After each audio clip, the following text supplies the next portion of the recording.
The Radium Podcast, episode 20. We're there. Brad's back. Kevin Beggs, Bradley Denniston. We're here on the solo ride.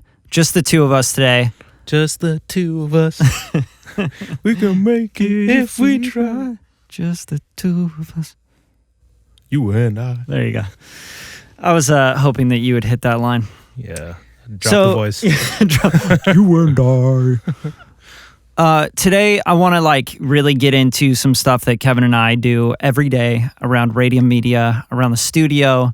We've given you 19 episodes of, maybe 15 episodes, 16 episodes of a bunch of professionals throughout the industry dropping knowledge on everything from sync licensing to A&Ring, studio etiquette, getting records on the radio, DJing, promotion, marketing, all this stuff. Sync license already?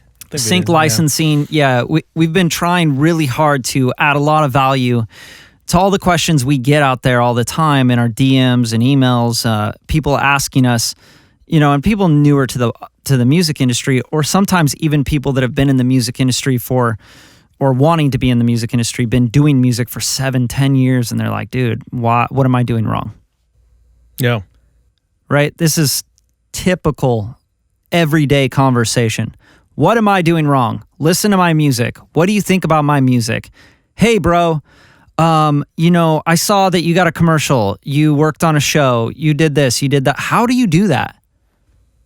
You talking about the reach out? Yeah, and a lot of that. I'm getting that all the time. So I wanted to spend this podcast episode, Kevin and I, to just kind of answer those questions instead of having to always answer one-on-one DMs and then, listen to my music, pick it apart, whatever, right?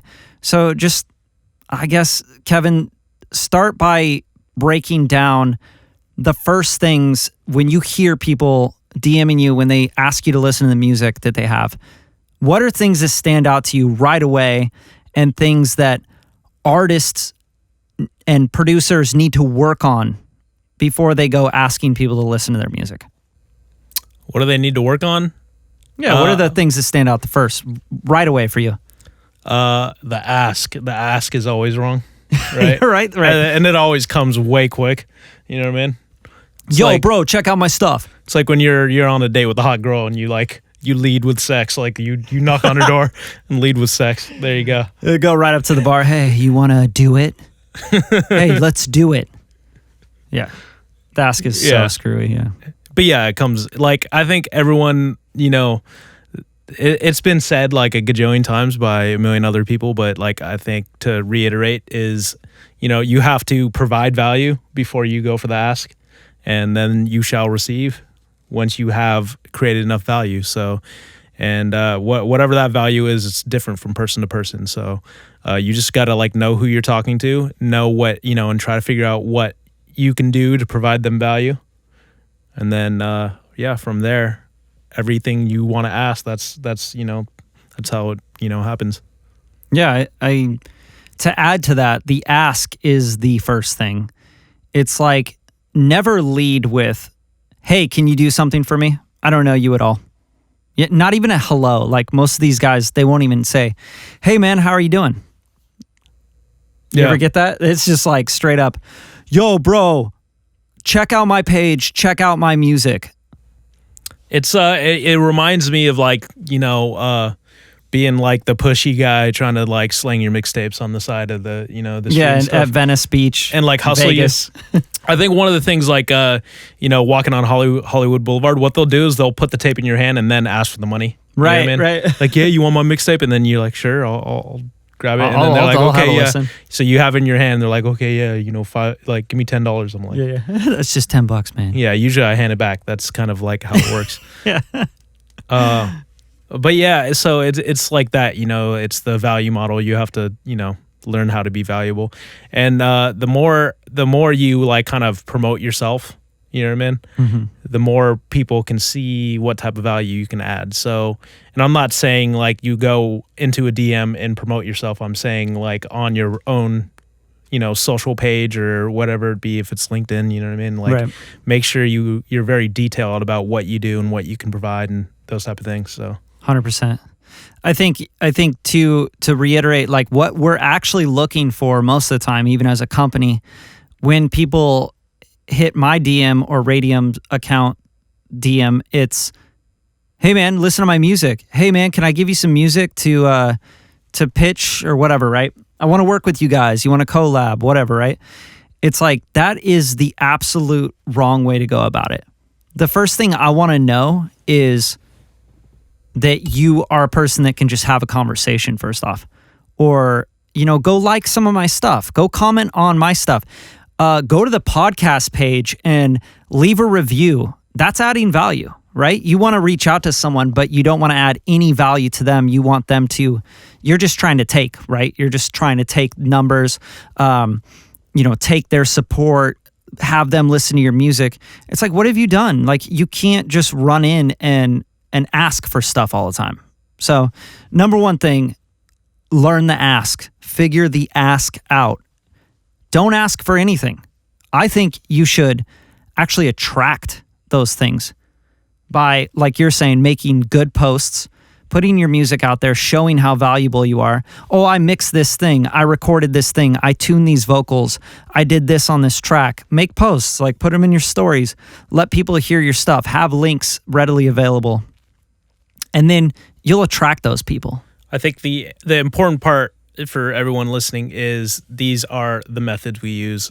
It's not like we're just, on our high chair telling you how to entertain Bradley on right. No, I don't Instagram. care. No, we do the same things. That's how we have some of the guests on our podcast, for example. Right.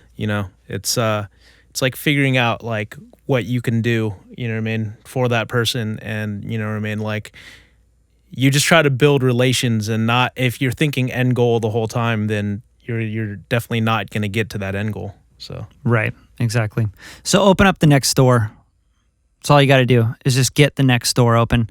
A lot of our podcast guests, it's not stuff that we go, hey, you were a guest on our podcast. Now you're going to go place a record for us and get us all this stuff, right?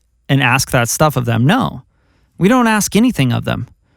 We literally bring them on, have them add value to our listenership, try to add value to them, get this podcast going, done, edited, get them promotional content they can use, pictures that they can use, stuff that would help their brand, right? That they're not able to do on their own. They don't have 2 4K cameras and a recording studio that they could just do this all the time at. So we're adding as much value as we possibly can to not say, oh, we need to work with these people. They're A&Rs. They're going to place us records and stuff. Not at all. We want to add value to them. And then hopefully, if it works out, if it's a good working relationship, we might work with them in the future. Yeah. Do you want to go a little bit deeper on the next topic? I think is referrals, and knowing someone through someone, and how important that is. Yeah. So the big thing is don't go running around cold calling or hitting up DMing, cold. Like, I know you guys like listen to Gary Vee and stuff and go DM everyone on Instagram, but you're doing it wrong. You didn't pay attention to the whole story. You're missing a lot of that information. But the biggest thing you can do instead of that to get around that is get referrals from people that already respect you, have worked with you before, like your product, and say, hey man, you know anyone else that could use my services, my beats, my mixing, my studio, whatever it might be that you do. As an artist, it's like, hey man, I worked with you guys before. Do you know anyone else that you guys work with that makes beats or produces or writes? Like, do you have top liners or writers you use? If we like the artist and we had a great experience, of course, it's easy. We've done it. We just did it, right? We did it for Amin Bjornik, right? Yeah. These artists, they come together because they're like, yeah, of course, we fuck with you. So, hey, do you know anyone that can do a hook, and like, can you get this person on there, a writer on there? Yeah, no problem. We make that happen. That's the referral process. You need to ask people that you've already served and you've already added a bunch of value to. I think that's really important. Yep. And I think the most important part is to not just be the guy who's, asking for referrals or asking for this or that, but, be a genuine person and like have an interest in keeping up with people, even when there's maybe no value for you. Because like I said, if your end goal is always to get to the end goal, then you're just going to look like, a clout chaser, I guess. 100%. The word to go for. Yeah, desperation is a son of a bitch. The more desperate you are, it's this weird law in the world where the more desperate you are, the more people want to stay away from you. And the less desperate you are, the more people want to fuck with you. If you're like, no, I'm booked, I don't have time, they want your time even more. Yeah. It's just a weird thing. So don't be desperate. If you have to, go get a part-time job. Like you don't need to go chasing around. I need to sell beats this week. I got to sell more sound kits. Maybe you need to get a part-time job at Starbucks. Right? Mm-hmm. You don't need to be so desperate. Play the long game. If you're not good enough, your talent's not there yet, then work on it. Work on your talent. Which brings me to the next thing, right? The first thing that you're going to get is what Kevin said. It's the ask. You guys are going about the ask the wrong way. Second, ask for referrals from people you've added value to and have a conversation with them, like just get great relationships going with people that you enjoy working with, even if there's no money involved. Yeah. Get some work going. I think we should get like a little bit, more specific. Like, what do you want to talk about? Artists or producers or? Yeah, I mean, I really want to talk about producers and artists together because they're kind of like hand in hand nowadays, 2018. I feel like a lot of producers write their own stuff and they are artists and vice versa. Okay. Yeah, I think artists, the main thing I would do is try to create some sort of, fan base, cultivate that before you start, right? Looking So for important. X, Y, and Z. I think people like, I need a record deal. Or It's the only way I can do this. I need this, I need that. I think you got to start surface level. You got to like play locally and you have to have, people have to see and hear you. You want an internet buzz, then you have to like start with small releases and build to big releases. Like stop trying to, I need to get on the Spotify playlist to, right. You know what I mean? Like right. Everyone wants to skip like 30 levels and like, yeah, they just want to jump. Oh, what's the cheat code? There's no cheat codes. That's the cheat code, and the biggest secret in the music industry and in any business or skill set is there's no fucking secrets. There's just hard work, but there are little shortcuts, and the shortcuts are not that you're not good enough, so you got hooked up. It never works out that way. The long game, you fail. It's all consistency model. It's like what you can do consistent, because that's how you build momentum is consistency. You know what I mean? It's like, I forget, were we talking to someone or was I using this? It's like the pushing the hippo thing. So it's really hard to get a hippo to like run through a wall. Right. You know what I mean? You can push on him. That guy's not moving. Right. But when you get the hippo moving, he's going to bust through every wall and it's going to be hard to stop him. Yep. So it's the law of momentum. So right. It's like you have to start creating momentum even on a small scale. And you have to do it consistent. It's like the long game. And as being an artist, you know what I mean? You have to release consistently. All the things I feel like we've talked about over like the last 20 episodes. You have to come with a release schedule, operate as a company. You know what I mean? If you're an artist and you want to do this for a living, you have to operate on a business model. Yep.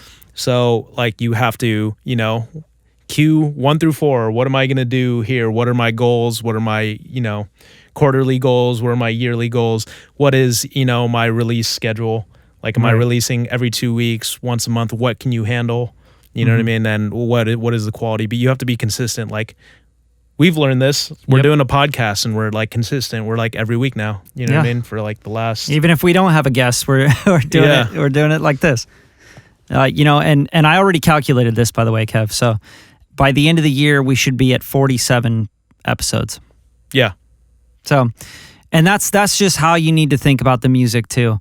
If you put yourself on a schedule to drop one song every 2 weeks, do the math, and you'll be at about 24 songs by the end of the year. Mm-hmm. That's like 2 albums right there. But most artists, they're waiting around. Yeah. Oh, bro, I need a label. I need this person. I need this. I need that. You need so much, man, when you really don't. You need to start putting out music, because what that does is it then brings people to you, because they hear your music, they start to see your movement, the producers start coming out, they start going, yo, bro, I want to get a track with you, right? Because you release music and you're already miles ahead of so many artists because you're actually putting content into the world. I think people like to overcomplicate the release process. Of course. If you release one song a month, that's 12 songs a year. Like, how hard is that? You know what I mean? The hardest part is doing it and executing, you know, because I think, you know, with art, we get so attached and this got to be the most perfect thing ever. But like, the truth is, like, if you're an artist, you understand that what you did 5 years ago sucks. And your most greatest thing is the thing you're doing currently. You're only going to like the thing you're doing right now. So to polish, you know, one piece of art, you know what I mean, for the rest of your life, and then never release something, that's like the worst thing you can do. 100%. In my opinion. Yeah, because perfection is in the eye of the beholder. So whether you think it's perfect or not, even when you do think that it's perfect, someone else doesn't think it's perfect. That's the whole point. Yeah. I think, too, everyone's got to understand, like, and when you get to a certain point with art and you've curated it for so long and you feel like you know the difference of, you know, a bad and a good recording or a good and bad song. Like, for me, I can tell automatically 100%, you know what I mean, where an artist is at, you know what I mean? How confident are they in their brand? Like, the first, you know, 30 seconds of hearing the song. It's feel really, like really easy. Yeah. Right. It's like, are they confident about their brand? Like, I have like an internal checklist that I like go through within that 30 seconds that I can, like, you know, hear. All right. So why don't you break down that internal checklist? Okay. Well, you hear, let me set it up for you. So guy hits you on the DM, right? Is he a rapper? He's an artist. He's a rapper. He sings R&B as well. Okay. He's doing kind of a Drake thing. His beats are made by his homie. That's his in-house producer / engineer / his marketing rep / he doesn't know anything about any of this stuff. Just went to Guitar Center, picked up the package of stuff for $1,500, and now he's got a studio. Yep. And he's making a record with this guy, and he says, "Yo, Kevin, hey man, can you check out my music?" And you just decide, hey, I'm gonna take a look at this guy's stuff. What's the checklist? You hear the first track. What do? He's got 4 songs on his SoundCloud link or whatever he just sent you. All right. Okay. Do you want like my checklist of like where the artist is, or do you want my like the things that I pay attention to in order? Yeah, like what's the first thing you do? You get this DM, this link. It's got 4 SoundCloud tracks on it. He's like, yo, I'm going to drop an EP. It's going to have 7 songs. Here's 4 of them. Okay, if it's SoundCloud, first thing you have, you know, after clicking the link is the album art. Right. Album art is super important. I learned this back in blog days when, you know, 2 Dope Boys was like the pinnacle of, you know, getting on. But yeah, so your artwork is number 1. Like, everything, you know, from your brand, you know, has to translate in a visual sense. So every artist, I highly recommend that you have a dope logo, like a logo that you would want your fans to tattoo on their, you know, wherever part of their body. Right. But like their butthole. Yeah, whatever. It's got to be a dope logo. It's just like, you know what I mean? If you don't have a dope logo, or like, you know, the branding is off, then, you know, that's the first thing I notice. So, you know, and then past your logo, you get to the actual art, you know what I mean? Mm-hmm. You understand right away where someone is, you know, in their sense of their brand with the art. You understand, like, okay, they're doing this or that. You know what I mean? Too many times you've seen the kind of like, oh yeah, the picture with all the chains and, you know, it's like they've been cut out from their picture, and then they had like a random like city in the background. Yeah. Like there's some atypical rap album arts, and it's kind of hard to describe it, you know what I mean, through a podcast. But man, we should make a blog post on this. This would be fun. Yeah. And then do some put up the atypical. Here's some examples. Yeah, examples of what not to do. Yeah, so the next thing is the art. Like, are you doing something artistic? I typically like album arts that are actual art beyond just, you know, some dude with some chains. And like here's my big thing on that. You're new to the scene. You're a new singer, rapper, whoever, right? You're dropping your first EP or second EP mixtape thing. Why the fuck would you think that people want to see you, who they don't know, on the album art front cover with chains that you can't afford? Like, why do you think that? Like, why is that automatically something that comes to mind? Like, yo, it needs to be me on that. Yeah, I mean, building your like face value is important, but I think Instagram, you can post as many pictures as you want. So under album arts, I would like highly recommend you just like, create something that embodies the song that's super cool, that like people would want. Hire a photographer, right? Yeah, not even set just, up something. Yeah, go think outside the box. You know what I mean? You can do it in Photoshop, but like, just try to get something that is captivating to the eye. You know what I mean? And this can go like deep into psychology, where red is the brightest color, and that humans are attracted to the red, and that's why stop signs and stop lights and McDonald's, why they're all red, because they would. McDonald's doesn't want you to stay at McDonald's. Right. It makes you like, it kind of irritates you to look at red things. Right. So yeah, I mean, you could get like really deep on the marketing side of it and do stuff like that. But yeah, so like the use of, there's so many things that you could look into, why a album art works, and you could, demystify that code. Right. But that's the first thing I pay attention to. The next part is probably your numbers. Yeah, numbers before I even press play. You got 13 streams on your song. Yeah. Typically, I think the most important thing I'd like to see is if someone shows me something that's released already. I don't like to like see something that's unreleased. Right. Because I have no understanding of where that stands, you know what I mean? But if it's dope, it's dope.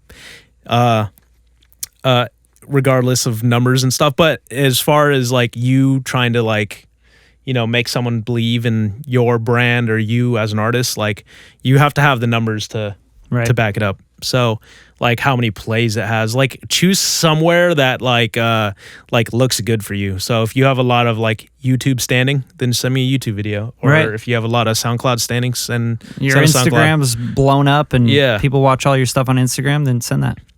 But yeah, so like the next thing is and I don't want to like say I'm expecting a gajillion plays, or whoever you're sending to is expecting a gajillion plays, but make it look healthy. You know what I mean? Right.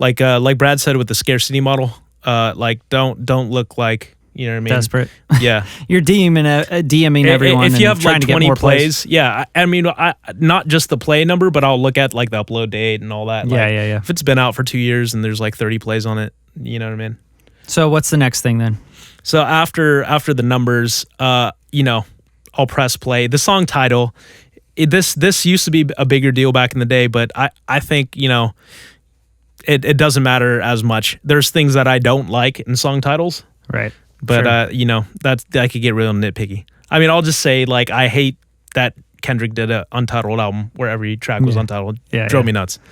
But yeah. So the next thing, song title. After that, I press play. What do I hear, Brad? You gotta fill me in here. Oh man! So once you press play, I don't listen to the beginning. I listen to like, I'd say maybe I give it like 5 seconds, and then I just start skipping through it. Yeah.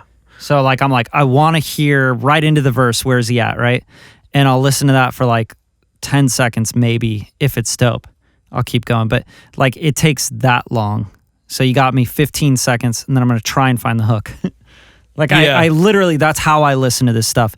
And first of all, if the recording's terrible and the mix is bad and the performance is bad, I'll know right away, and I won't listen to that song. I'll go to the next one. That's just you, Brad, but A&Rs know the same thing. So everybody listens to music like this. Look, there's so much music now. So biggest things for me is like, do you sonically even have anywhere near the world that I'm looking for?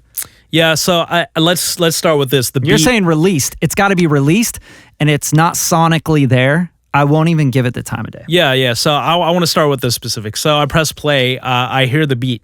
The beat's got to like attract you, even a 100%. Little bit. Even just the sounds. I'll say the barrier of entry has gone down with beats. Like you can have a terrible beat and you could rap dope to it. Drake's done it a million times. Yep. you but know, we listen to it because it says Drake on it. yeah, but then there's times where the beat is doper than the song, like 100%. like Plug Walk, Rich the Kid. That beat's way doper than Rich the Kid. And I'm not dissing Rich the Kid, but that's just really dope beat. Yeah, so the beat's got to be cool. The next thing, the mix, that's the second part. Like, even before I hear a vocal, I can tell, how much, where your mixing's at. And the thing with the mixing is, like, for me, of course, I'm like an engineer. I got a, bachelor's in it. So, yeah, right. like, I can hear right away, you know what I mean? What's going on, what you spend, you know what I mean? But like, no one pitched it. The doubles are like out of time. They're not aligned.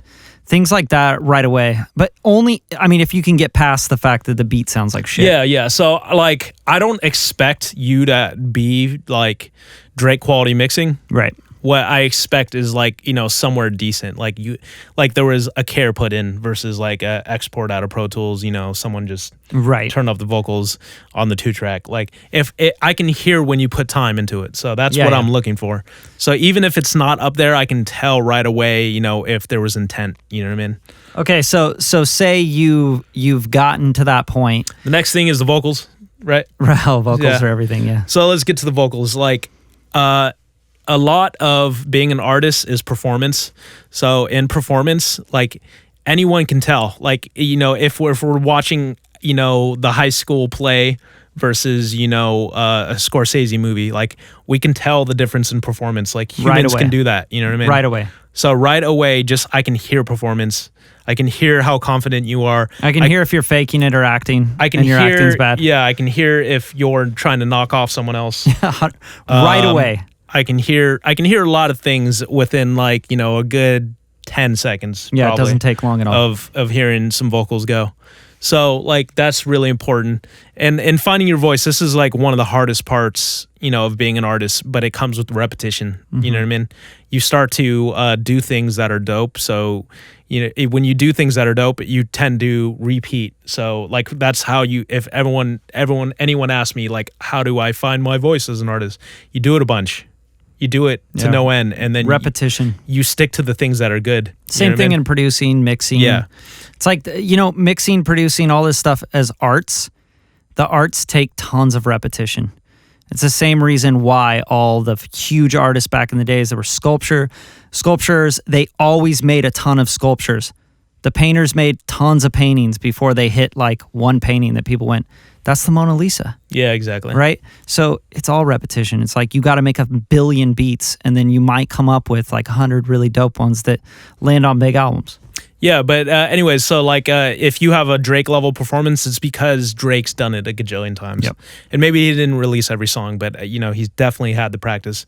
And it, you're not going to be an Olympic, freaking swimmer unless you swim every day. It's just part of it, you know what I mean? No shit. You're not going to be Drake unless you really practice, you know what I mean? Mm-hmm. Regardless of talent, you know what I mean? Yeah. So, I can tell in your performance right away. A weak performance, like, no matter how good the mixing, the beat, XYZ, the art is, you could have the greatest art, but if I can tell, like, your ability to sing is, weaker, or your raps, like, your performance is lackluster, it's like I can tell these things. Right.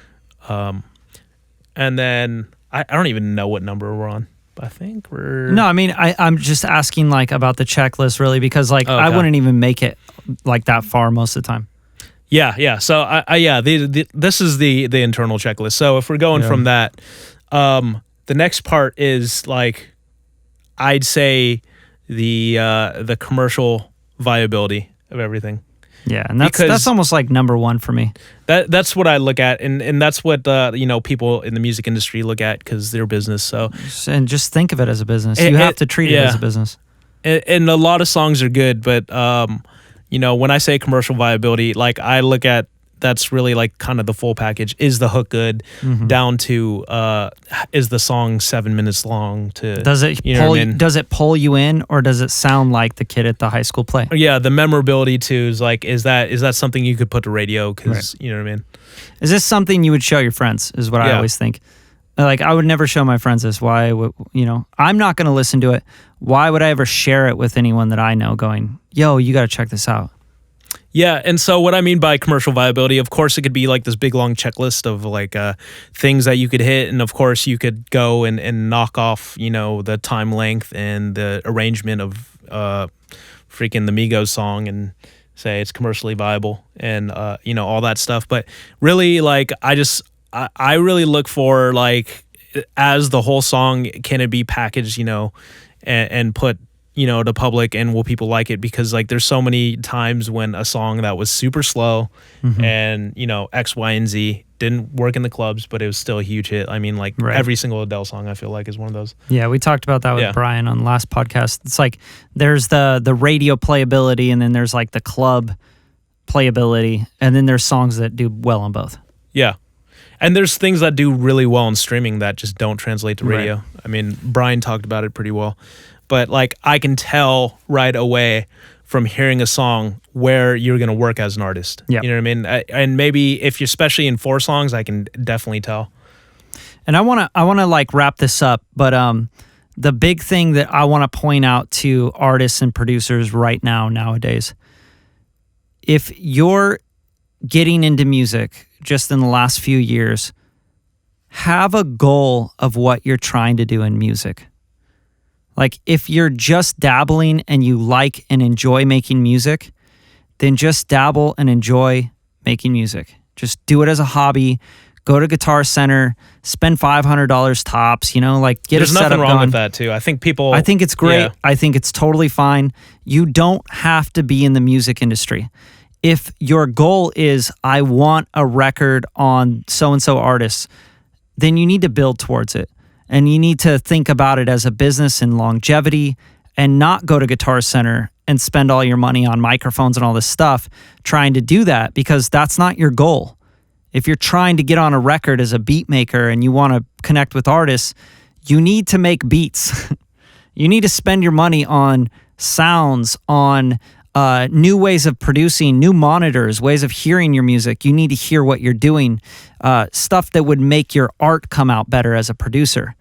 Don't go and buy a fucking microphone and all this stuff you don't need and stuff that you're not going to use for production. You don't need to learn recording. Leave it up to someone else. You don't need to learn mixing and mastering.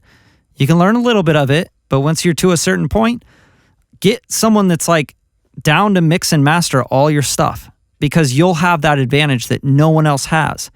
And if your end goal is to work on these big records, you have to compete. You're not going to compete for years if you try to learn mixing, mastering, recording, production, sound design, all this stuff, music theory. You're not going to compete because you cannot possibly put in enough time and energy to get there fast enough. Yeah, if you look at the people who have made it, like I wonder how much Drake knows about social media marketing. Right, they're so specific. They write. Yeah. Drake, we already know, doesn't even write most of his stuff. He's a performer. He's a recording artist.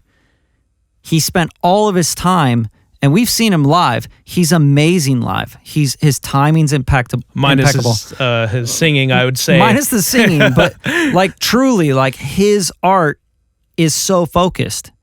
It's, I want to write, I want to perform in the studio.